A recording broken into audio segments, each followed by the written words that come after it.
Hello, hello, and welcome to Appalachian Arcana, the podcast where we bring you tales of the strange and unusual from around the Appalachian region. I'm your host, Cam Collins, and this is my co-host and hubby, Ben Collins. Hello. So, yesterday, we were thrilled to be invited to Virginia Highlands Community College's first annual Comic-Con. Yeah, and it was spectacular. It was fun. It was. For our listeners who aren't local, VHCC is an awesome little community college located in Abingdon, Virginia, which is just a few miles north of our home here in Bristol. So we had an amazing time. We were there yesterday from 10 to 4 Yep, for the whole event. And we did a podcast like this. We actually did this podcast once live. So everyone's heard this one version of this. So everyone got to be kind of exposed to podcasting and the idea. And I think people were really pleased and the feedback was really great. Yeah. For one thing, the attendance was amazing. Like so many people, and not in a bad way. It wasn't one of those I feel like I can't move situations. It was sort of just right. Just crowded enough. Yeah, it was really wonderful. The costumes were fan-fucking-tastic. When the stormtrooper, like the perfect stormtrooper, walked up to the table, I started to realize, whoa. And then I saw like Blackbeard or a pirate that was perfectly decked out. It was incredible. A girl in an amazing Totoro costume. Oh my gosh, it was so cool. Yep. I mean, everything was great, and the whole vibe was really fun and friendly and accepting. It was really just exactly what geek culture is supposed to be like. Yeah, I think we should give 2 shout outs for sure. One, we need to thank G2K Games for sponsoring the Comic-Con. Absolutely. G2K actually sponsors a lot of fun local events like this in our region, and just amazing props to them for all the support that they give to the community. Thanks, G2K. You guys are awesome. And great job, Virginia Highlands Community College. The students and the staff who support them obviously it's a great school and just wow. Yeah, just amazing. And also specifically to Clayton Trout of VHCC who reached out to us and invited us to come. Yeah, absolutely, man. Thank you very much. And we would do it again. Oh, yes, absolutely. So much fun, and we hope that they have another year. I do too. So, as we said, we actually presented a version of today's podcast live yesterday, but we wanted to re-record and give a little more background about the sites that we talk about for our non-local listeners. Yeah, and also just, kind of lay it down a little more clearly and cleanly. Kind of, it's cool to have a rehearsal, basically. Yeah, and also, sorry guys, we're still kind of new to this, and our mics were just picking up all the crowd noise. I've listened to it. It's not super bad, actually. We invited people up to tell their stories. And you'll be getting those as bonus episodes very soon. Yes, and they actually sound pretty good. So that's really good. It's just we want to have a real clear version, and I'm ready to go. I love my story. I don't mind telling it twice. Awesome.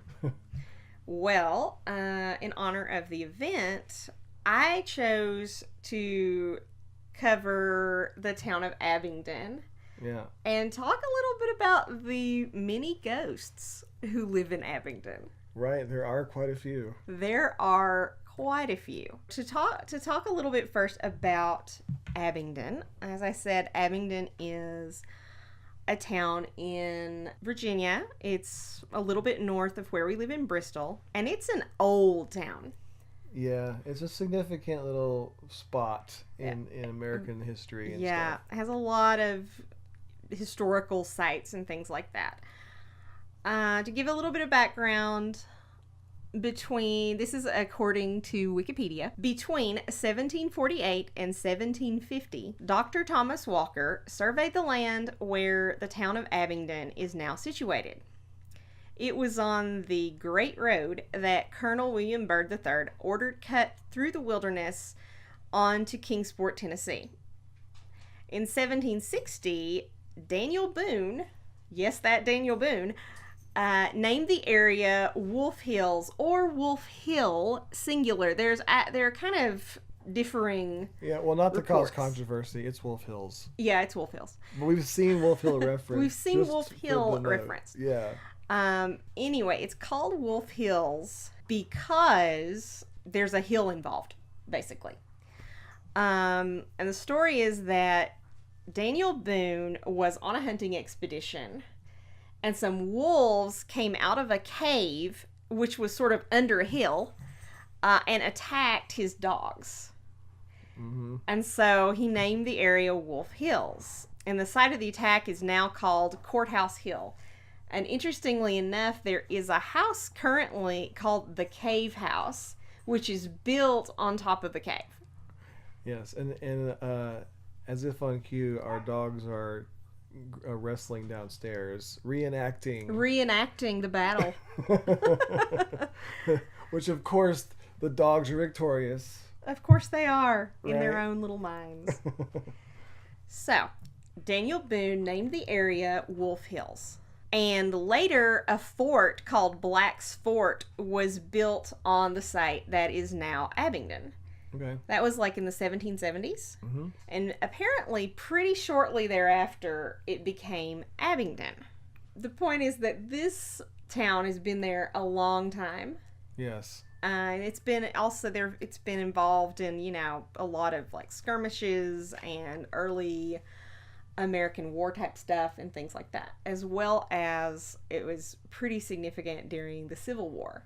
As you might imagine, there's some ghosts. Yeah, and we love going there, and walking the street is like going back in time in a good way. It's really nice. Yeah, lots of really beautiful old buildings. Mm-hmm. It's so pretty. It is. It's a great little town, and we like to go spend time there and also go to the farmers market there. Shout out Abingdon Farmers Market. Let's talk first about one of Abingdon's most historic sites, the Martha Washington Inn. Yeah, I think everyone knows that that hotel is haunted, but they may not know some of the story. There are lots of haunted places websites that feature stories about the Martha Washington. The Martha Washington was built in 1832 by General Francis Preston, who was a hero of the War of 1812 of some sort. I don't really know the details of that. It was the home for his family. He had 9 kids. Okay. So he needed a big old house. The house remained in the family until 1858, when it was sold to the founders of Martha Washington College, which was a women's college. Martha Washington College actually operated until the Great Depression. I know we were a little bit confused about the dates when we talked about it before, so I did a little more digging, and it was actually still a women's college during the Civil War, even though it was also serving as a training ground for a Confederate unit of riflemen, as well as a field hospital. For the Confederate For the Army. wounded soldiers, yeah. Okay. And it was apparently the soldiers who gave it its nickname, the Martha. Okay. Cool. Yeah. And it remained a college until the Great Depression, and then it was reopened in 1935 as the Martha Washington Inn, and it's been an inn ever since. Yeah, it's a great place to stay. Yeah, it's really beautiful, and the restaurant's pretty good too if you're not staying, if you just want to have a meal. There are a few ghost stories from there. The first and kind of the most famous is the Yankee Sweetheart. Of course, we have a tragic love story. Let's start there. Yeah, I think I can. Yep, Yankee Sweetheart. Yep. During the Civil War, some of the students, the girls, didn't go home to their families, but instead stayed and volunteered as nurses at the school/hospital. Captain John Stoves was a Yankee officer. They refer to him as a Yankee here. I would say Union. But anyway, he was a Union officer who was severely wounded and captured in Abingdon. So the Confederate soldiers carried him through the cave system under Abingdon and up to a secret stairway to the 3rd floor of the building. And he lay gravely wounded in what is now room 403. Okay. Yeah, a young student named Beth was the one who nursed and cared for him, and of course found herself falling in love with the dashing captain, who fell in love with her as well. Wow. And here they were, like, sparing the enemy on the battlefield, taking care of the wounded enemy. Yeah, they, didn't just kill him outright. Yeah. So the story goes that Beth was a talented violinist. Like, most of the stories say violinist, but we know, being from this area, she's a fiddler. Yeah. So she would play to kind of soothe him and ease his suffering. And unfortunately, despite her best effort, she could not save him. And the story is, as he lay dying, he called out, "Play something, Beth, I'm going." And unfortunately, she was too late to send him off with a song because he died suddenly. And she tearfully played Sweet Southern Melody as a tribute to him. Yeah, that is sad. That is so sad. It's a tearjerker. It is. It's definitely one of those, sounds true to me. Like, this seemed to happen. It's certainly it's hard to write better than that. You can't write a better story than that. Well, that's for sure. The legend goes that when a Confederate officer entered the room and explained that he was there to take Captain Stove's prisoner, so I guess they thought by then he would be well and would take him off to jail, Beth faced him and said, "He has been pardoned by an officer higher than General Lee. Captain Stoves is dead." Yeah, that's a great line. So, I mean, I'm sure that's probably not true. That's a little dramatic. A little poetic. Yeah. Beth died a few weeks later from typhoid fever, and it's the 19th century. Yeah. If you don't get shot, don't worry, there's a disease coming to get you soon. So many of the students who later returned to the college, as well as later on employees and guests at the inn, have said that they hear Beth's violin music in the night. And others report that Beth visits room 403 looking to comfort her sweetheart. So does it say that she's been seen as an apparition, or you just hear the violins? It seems like the violin is more common, but there are reports that people have seen a ghost that they believe is Beth. Okay. Yeah. All right, cool. The next story also has a bit of a love story kind of twist. All right. This is the story about the reappearing bloodstain. That's a little unusual, a little Stephen King.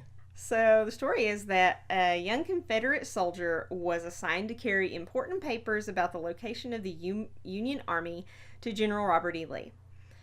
And he was hopelessly in love with one of the students at the college. Knowing that he was going on a risky mission, he snuck over to the college through, again, the cave system to say goodbye to his sweetheart. So I guess she was also a student who was staying to nurse.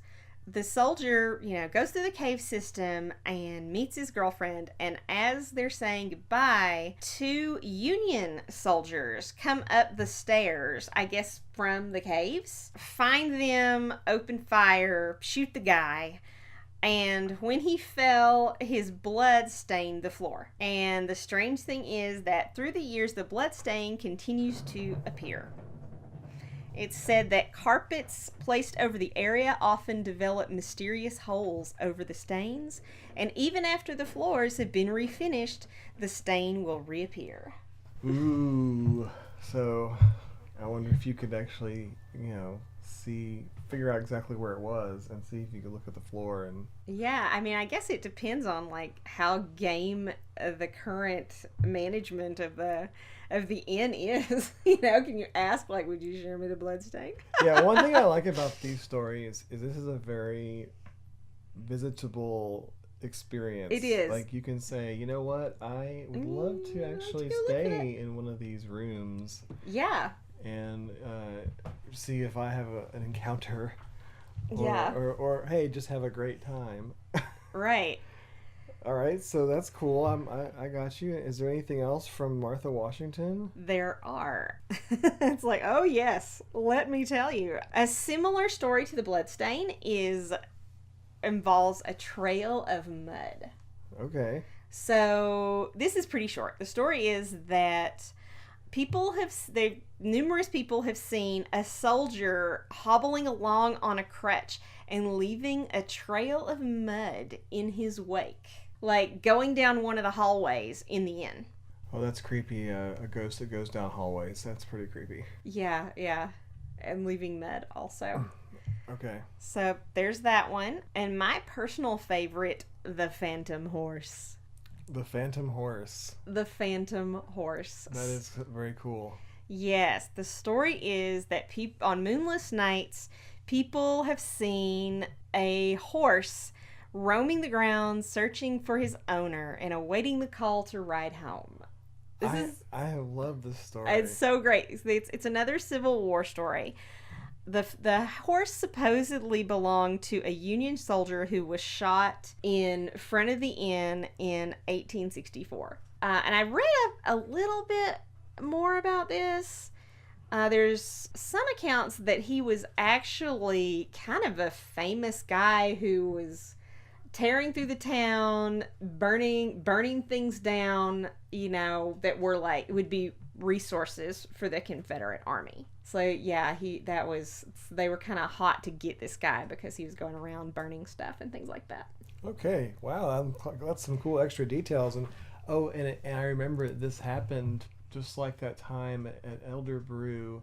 Someone pitched in the audience is like, I've seen the Phantom Horse. Right, yes. Someone at the event had seen the Phantom Horse. And the last story about ghosts that I found about the Martha Washington, I couldn't find a lot of information about.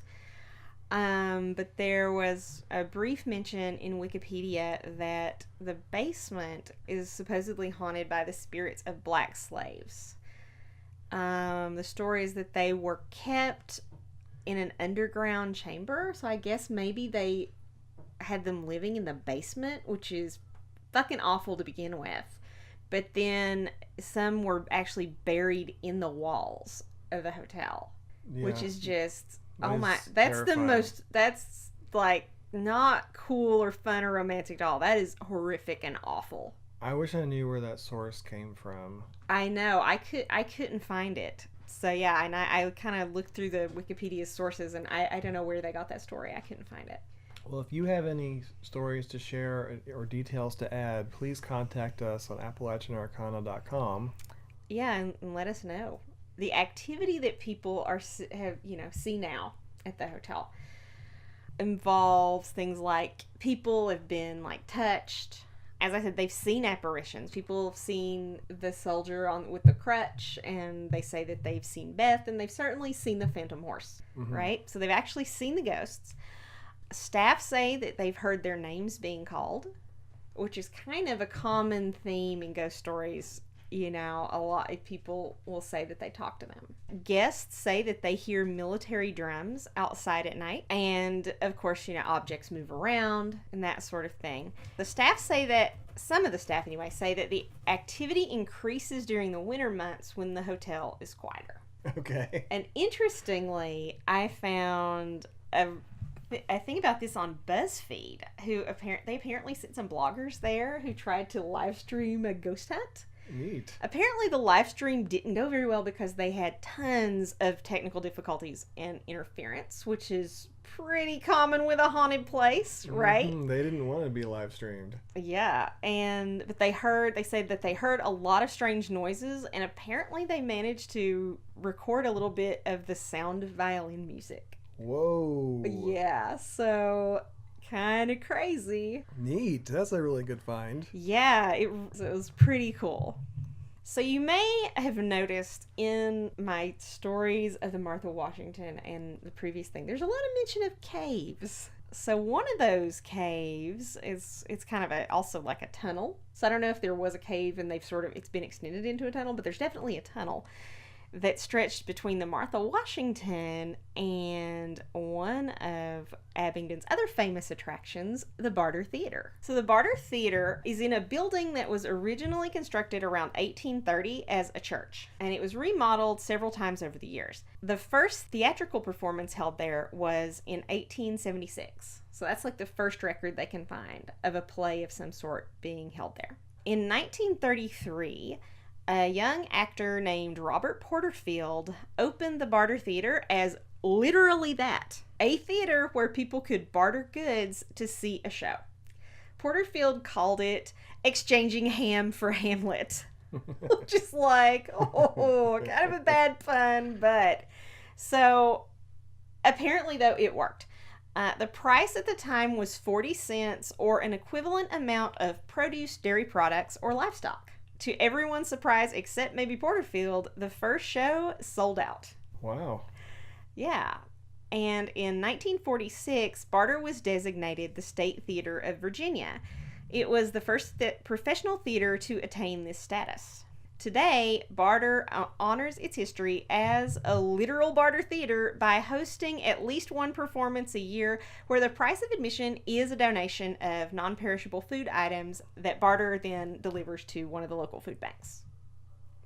Cool. So, again, I'm just recapping Yeah, for non-locals. Yeah. These people have been downloading the podcast from a lot of different locations, so...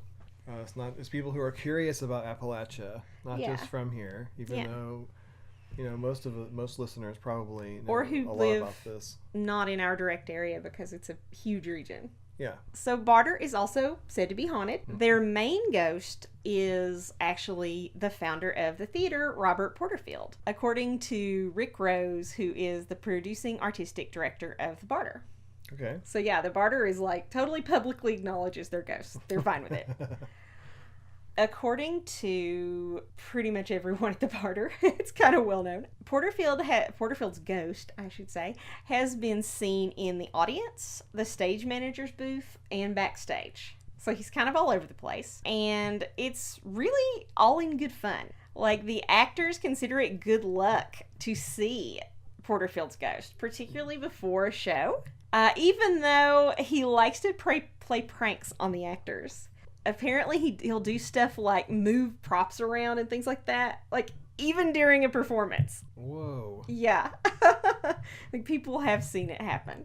Wow. So, but yeah, it's all in good fun. He's just sort of hanging around overseeing the theater that he founded. He's a friendly ghost. A friendly, fun-loving kind of ghost, which is pretty cool. Yeah. I mean, we're talking about the dude who coined the phrase exchanging ham for Hamlet. He seems to have a pretty good sense of humor.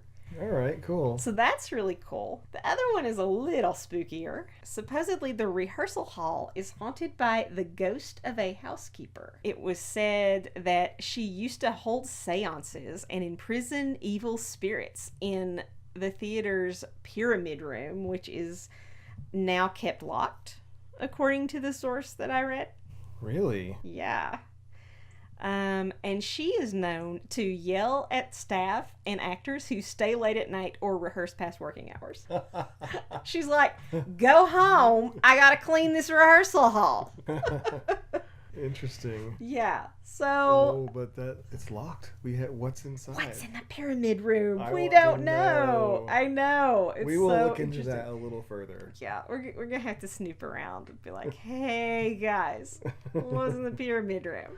All right, what else you got for us, Cam? Well, so now I'm going to swing back around to tell you about this whole tunnel connection. Okay. It said, an underground tunnel once connected the Martha Washington Inn with the Barter Theater. And apparently the entrance on the inside has been closed off for a while. But the section below the theater is still open, and they use it to run electrical cables and things like that. Actors who would walk the tunnel between the inn and the theater in the 30s and 40s reported encountering a malevolent spirit down there. It said that the specter, that's their word, was never seen, but they could sense a strong evil presence in the tunnels. Okay. The spirit is believed to be either a man who was killed when the tunnel collapsed in 1890, or a Confederate soldier who used the tunnel to smuggle ammunition out of the inn's basement during the Civil War.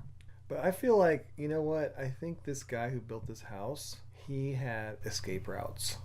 The Martha Washington? Yes. It sounds like I think it. there were tunnels around that, you know. There are caves. Yeah. That's in the addition thing. to that, there's caves. There are caves. Apparently, it seems like there are caves all over the place. I actually found a post on like a ghost forum, which was like, there was a page about Abingdon stuff. And one guy claimed that they followed the cave that's the one where with the Daniel Boone Wolfe legend. They claim they went back and kept going through tunnels and caves and stuff, like all the way to Bristol. Wow. Yeah. So apparently the caves and tunnels and stuff are pretty extensive in the town, which is so spooky. It is. It's cool. So too. creepy, It's but cool, but very cool. And used by ancient people, and so Yeah. And wolves. And wolves. Better look out going in those caves because wolves. Now, I have one more historic local building that I'm going to tell you about that's supposedly haunted. I mean, I'm sure lots of others are supposedly haunted, but these are kind of the main three that I could find a decent amount of information about. And that building is the Tavern. Oh, I love the Tavern. Oh, yeah. It's a really yummy restaurant.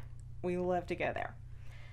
As you know, the Tavern is one of the oldest buildings in Abingdon. It was built in 1779. There's not a right angle in the place. Yeah, it's you can go in and it's obviously very old. It was used as a tavern and an overnight inn for the stagecoach from its beginning. But over the years, it's been used as it's been a bank, a bakery, a general store, a cabinet shop, a barber shop, but it's just all kinds of different things. At one point, it was a post office, and you can actually still see, like, the mail slot out front. So, like the Martha Washington Inn, the Tavern also served as a field hospital during the Civil War. In 1965, it was purchased by Mary Dudley Porterfield, who was the barter's Robert Porterfield's wife. Oh. Yeah, and it was renovated in 1984 by a local attorney named Emmett Urey, and it really is in great shape. It looks beautiful, right? Mm-hmm. So in 1994, it reopened as the Tavern Restaurant by its current owner, Max Herman, who fully acknowledges that his building is haunted. In fact, he told a local newspaper reporter, "We own this building from about 8 a.m. till midnight. By midnight, we try to be out of here." Okay. Yeah. It's just, They know it. They all know it's haunted. Yeah, the staff report things like they hear people moving around in other rooms and they look and nobody's there and things like that. They know. Wow. Yeah. So there are a few ghosts. Most prominent, or most active, the one people see the most, is Captain Gordon William Rife. Captain Rife was shot and killed on the grounds of the tavern when he was caught cheating with another man's wife. Okay. Yep. Photos of both men actually still hang in the tavern. So this is a pretty verified, this dude was actually here. The other, kind of the second most often cited ghost is we don't have an actual name for her, but they call her the Tavern Tart. She was a lady of the evening, i.e. a sex worker, who was reportedly murdered by a customer in one of the second floor rooms. So the Tavern Tart can be seen peering out of second floor windows late at night, like usually around, they say they see her around 2 a.m. usually. So I guess if you're like stumbling home from the bar at 2 in the morning, you pass the tavern, you can see her looking out. She is known to like to flirt with the customers. In particular, she likes to pitch and grab men's butts. That's her claim to fame. She is a butt groper. But apparently she doesn't like some women. Okay. So look out, ladies, and mind your manners, or the Tavern Tart might get you. So those are kind of the two most common, but also the tavern is supposedly haunted by the ghost of a man who was caught cheating at poker and shot. Probably happened. It's a tavern. Yeah, cheating at poker back in the day, as I understand it, was not something that you wanted to get caught doing. Yep. So, again, like I said, the staff kind of seem to know that it's haunted and they have experiences. Another one, a bartender said she was slicing a loaf of bread and it just, flew across the room and, at another server. Whoa. Yeah, so... I remember reading that she was killed by a customer and her last words were to say the name of the guy. Uh-huh. But everybody came upstairs to chase him and he was gone. And they never found him? Oh, wow. So she's an unsolved. Yes. She's a cold case. That's one of the, that's an extra detail. Oh, wow. Yeah, I did not see that one, so I'm glad you caught that. Cool. So yeah, those are some of the ghosts, I'm sure, who haunt Abingdon. Another thing, I saw some mentions of the cave house, the house that sits above the cave. It's like they've had little gift shops in there and stuff. Yeah. But I couldn't find actual details. I just saw people saying, "Oh, the cave house is haunted," and so yeah. Okay. All right. But so it's... Well, great job and excellent kind of additional details today. I really enjoy kind of getting deeper into it, and we got to see it from the perspective of a lot of people, and also just these are fun stories to kind of research and get into. Yeah, and I particularly we were a little bit confused by some of the reports of the Martha Washington Inn hauntings, and so I'm like, okay, I'm gonna get the actual timeline of when was this a women's college, when was it a Civil War hospital, and then I realized, oh, it was both of these things were going on at the same time, and that's why it's confusing. So now we know. Okay, cool. Well, all right, I guess it's my turn. It is your turn. What are you gonna tell us about, sir? All right, well, I have one that is true crime. And the reason I'm doing this one is because I just got carried away immediately by this story. Okay. And also just a little touch of serendipity. Good friend of mine downtown at McClellan's Antiques, Steve, the owner there, he let me borrow this book. It's a 1970 mini booklet written by a man named Roy Sturgill. And it's just this really old looking, cool book. And it's true crime stories of the area, and it's called Crimes, Criminals, and Characters of the Cumberlands. Interesting. Yeah, and it details a number of crazy stories that are, of course, kind of forgotten at this point. And then I ran across one that needs to be retold. This is a character who should never be forgotten. He is an escape artist, an outlaw, a trick shot, a cop killer, and his name is William Kenneth Wagner. He's also known as Kenny Wagner more commonly. Okay. Some people misspell it Kenny, and I heard it was cool. I saw a Wikipedia comment. It's I'm a relative. It's Kenny.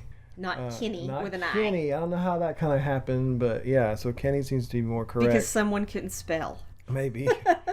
He was born February 18th, 1903 in Scott County, Virginia. And his whole life is a story. It's an epic tale of crime and punishment and also celebrity. Okay. Interesting. He was famous.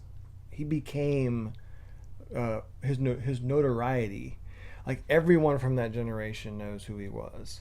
Okay, cool. So because he was that famous, everyone knows his story. Everyone was riveted in the newspaper to his trials. So he's kind of like Capone or one of those really famous old time gangster guys. I cannot overstate. You'll hear from the story. You'll form your own opinion about his Capone likeness. Okay. Or whatever he is, but he's definitely part Western outlaw, part survivalist. Yeah. Part escape artist / con artist.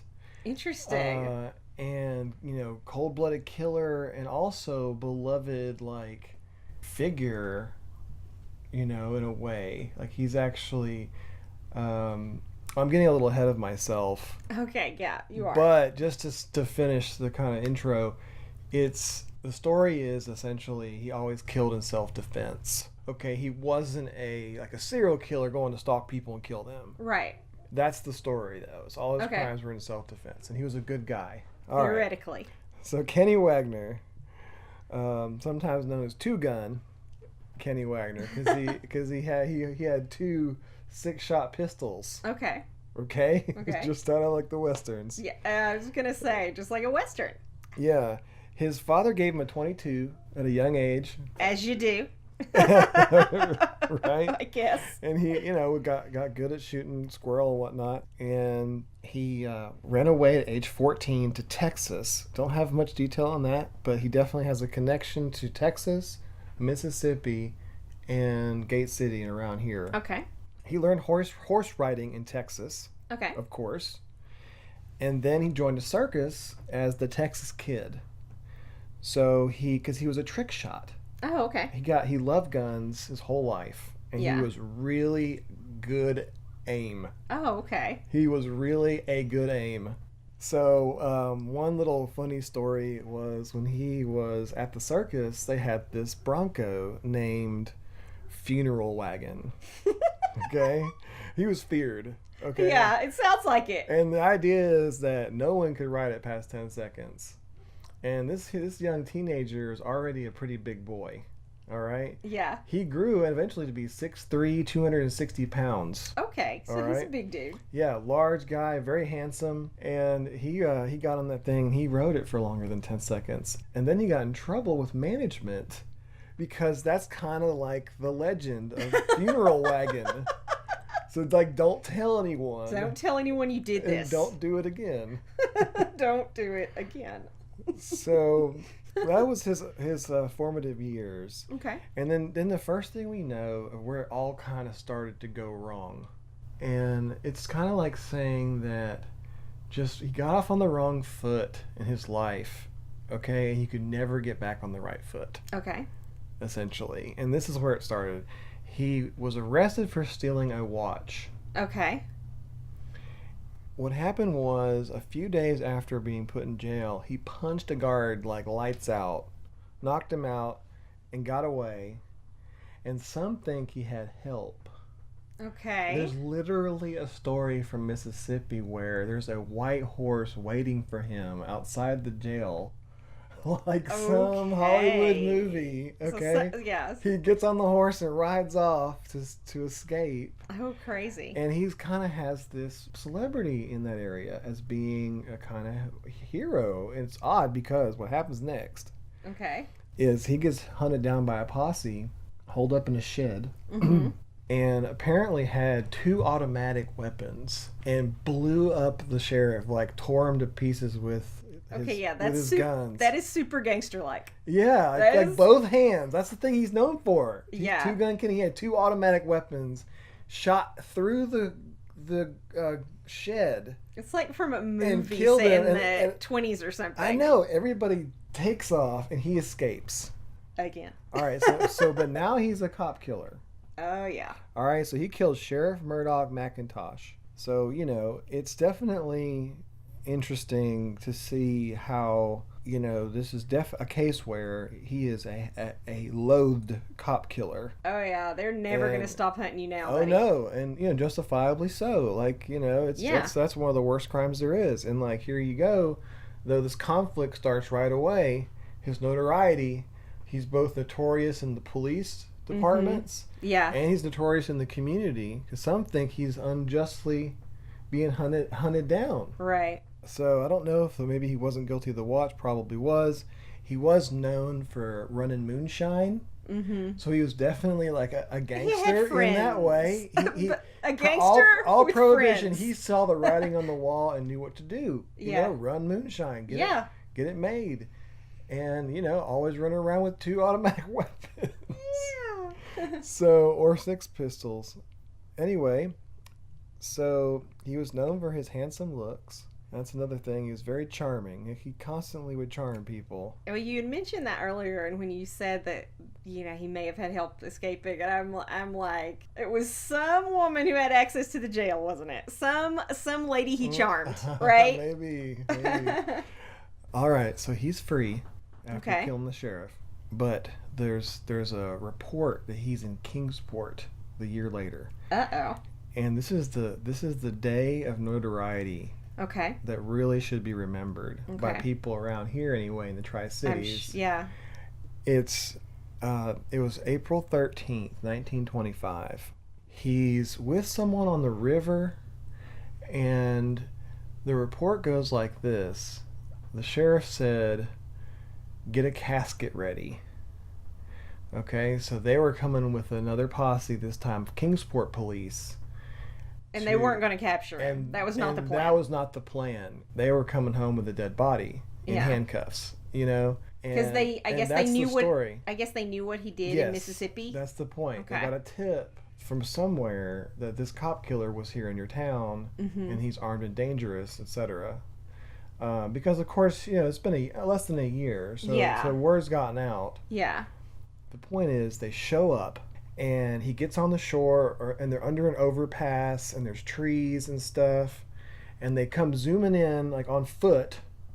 And he gets out and kills 1, 2, 3. 1 shot, dead. 2 shots, dead. 3rd shot, dead. Kills 3 of the police, and everyone else realizes what's happening.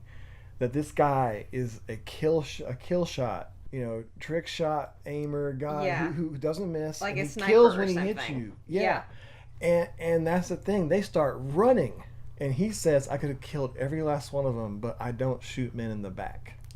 Ouch. Yeah, so that's kind of who he was, though. You know, that's part of his mystique, is this idea that they were attacking him. Yeah. And he's defending himself. But of course, now he's murdered 4 police officers. 4 cops. And and of course that's the story told by his supporters, I guess, you know. Oh man. Well, it was self-defense. I know, but this guy he needs to go be put away. No question. And so anyway, the next day it turns out he gets caught or turns himself in. There's 2 conflicting reports. Okay. That either he negotiated his surrender or was caught in a car. I think it's the latter. Okay. Because that's one other time he got caught later on in life. He was with someone, and I think when he's surrounded, he doesn't want it. Yeah. You know, he doesn't want to endanger someone else. Other person killed. Yeah. In a hail of bullets, which are certainly coming. Yeah. The officers killed were J.F. Smith, H.D. Webb, and G.M. Frazier. Okay. So he was convicted, though, of the murder from Mississippi while he was in Blountville jail. Okay. So the 3 slayings are still awaiting trial. So he's convicted of the first one. And I guess he would be sent there because that's the county seat of Sullivan County. Yeah, I think that's how the story goes. And really the crazy thing is, like, he never got the death penalty. Amazingly, it never got carried out. And then on July 11th, 1925, he and 6 other convicts escaped from the Blountville jail. Okay. Now his reward is up to $2,500 in 1925. Ooh, okay. Okay. But he isn't seen because he gets out of Dodge. Of course. Until 1926, August 18th, another fateful day. So he was gone. He was on the run roughly a year or so? Yeah. Okay. Yeah. He shows up in Texarkana. Okay. Back to Texas this time. This time, there's a bar fight or some altercation at a bar or some incident at a bar. Okay. And he kills 3 men. Okie dokie then. This is a little harder to I'm claim. going to kill you and your two best friends. It's a little hard to claim self-defense on this one, bro. Wow. You know? Yikes. Kills 3 men, and then is reportedly caught the next day by a lady sheriff. Oh. Which I thought was pretty In the 20s? Yeah, in the 20s. Wow. Cool. Yeah, so her name was Miss Lily Barbary. Lily Barbary. she- Sheriff Lily Barbary. Sheriff, and she looks kind of like a badass, too. She's Awesome. cool. So then he started serving his life sentence for... Oh, I had things backwards. So he got convicted and sentenced to death for the Bluntville killings. Okay. Up there, Kingsport killings. Yeah. In Bluntville. And But then he escaped. He escaped that death penalty charge, started serving his life sentence Okay. for the first charge now in 1926. So he's actually held in prison for a while at this point. Okay. So he stays in jail until 1940. Okay. But then he escapes again. This dude. Now, let me tell you, before this, there has been a song written about this man and his exploits and his escaping. So there's already a song about the dude. There's already a song. Okay. That's been pressed to vinyl. Okay. And sure enough, they're like, we have to add another verse at this point. That's awesome. Yeah, so it was 1940. It's like, oops, he's back out of jail again. Back into the studio, boys. Yeah, but known as a model prisoner, he actually was trusted to chase down another escaped prisoner. And he was like on a posse searching for an escaped prisoner. He separated from the crew and got away.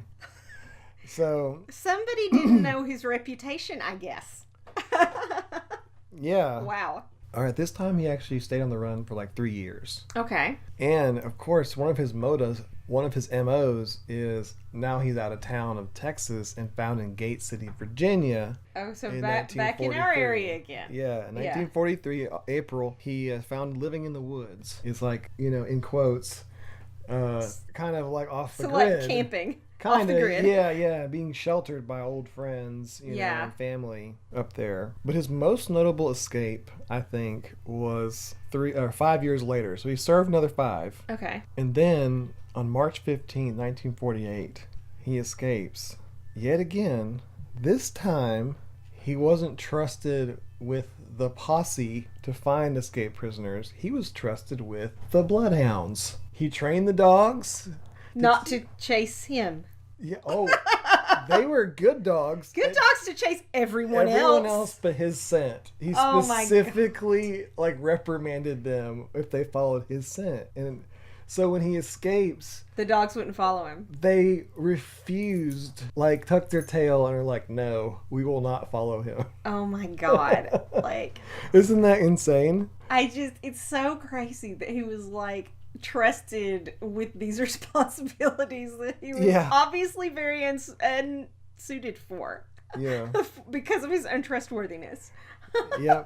And he spent a good 6 years on the run, this time in Mississippi. So he's getting better at laying low, it sounds like. Yeah, he gets, goes to another country place. Country ass, nowhere place. Who knows where in the woods. Yeah. In Mississippi. And unfortunately, a jealous kind of ex-boyfriend gets jealous of him and narcs on him. Oh, so of a woman. Of a woman that he's seeing. Okay. Yeah, he was known to be a ladies' man. Yeah. Okay. And so that was his downfall then. And so her ex found out and is like, oh really? Yeah. Guess what, buddy? So he served just another couple years in prison before his death in 1958 March.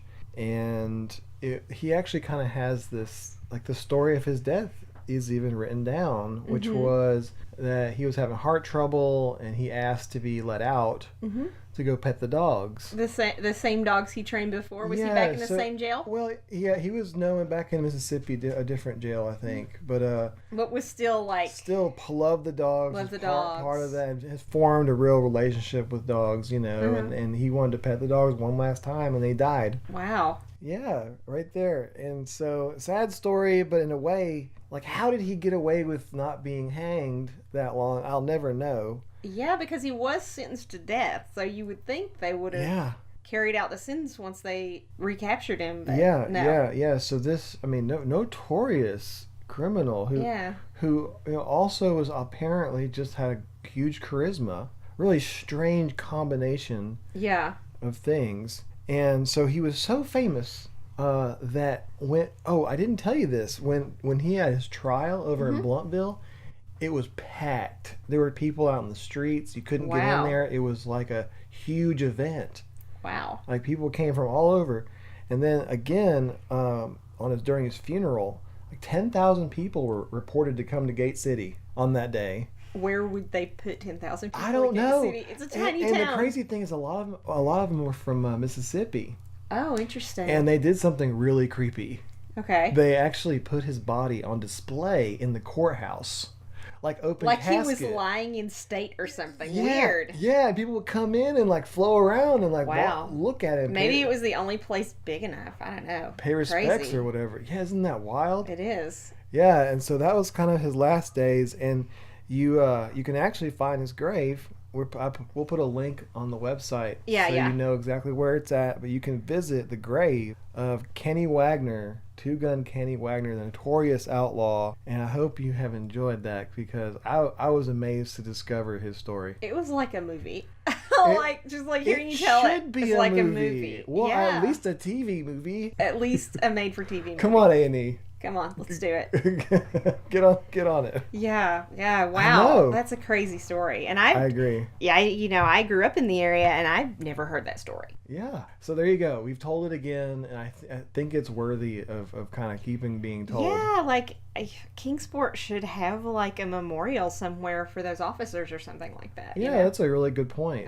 It surprises Yeah. me that there isn't, that at least not that I've seen. Yeah, very good point. So, yeah, and I guess if you have any other details about Kenny Wagner, you knew his family or anything, please let us know. I'd love to hear about it. The echoes of that event and his life, I'm sure, are being felt today. Yeah, or any of the other stories we covered. Like, please tell us your Abingdon ghost stories. Yeah, we would love to yeah. hear them. So let's see. That wraps it for episode 4 of Episode 4. Yeah, Appalachian Arcana, and I tell you what, it was a fun one. It was a fun one, and like we said earlier, stay tuned. We're going to be releasing a few bonus episodes with some of the stories that we collected at VHCC Comic Con this weekend. Yeah, which are a bonus episode of the. we different just interviews. compiled them together. Yeah. Some of them were really spooky and Agreed. amazing. Yeah, and it was fun to just kind of interact with Yeah. the guests there. So. Yeah, and hear people's ghost stories. So the next time you can hear us, we will be at Elder Brew in downtown Bristol, recording live for our usual first Thursday of the month show. That's coming up May 3rd at 8 p.m. I'm going to be covering the Georgia Guidestones for that episode. Yeah, I know just a little tiny bit about them. I know basically what they say, but I would love to hear your take on them for sure. They're pretty mysterious and cool, so I'm looking forward to that. What are you thinking about talking about? Well, I've just decided I really want to do an episode on the mysterious and ancient zoology. Okay. And plants and fungus, and I want to try to find the weirdest and most ancient natural thing in Appalachia, because there's a lot of that. I think that's really fascinated me, how special and unique the area is. Okay. And surely there's stories of some of the cryptids are inspired by this possibility that it's just so biologically diverse. Yeah. Like what can I find out about what scientists have discovered, in terms of the nature around us here. That's my idea. I hope you find it interesting. Oh, I'm sure I'll find it interesting. Tell me all about the weird ancient creatures of our region. That sounds really fun. All right, cool. So I guess that kind of wraps it up. Visit our website at appalachianarcana.com to listen to the show or subscribe on your favorite podcasting platform. Yeah, and be sure and and review the podcast so we get some more exposure. We would really appreciate that.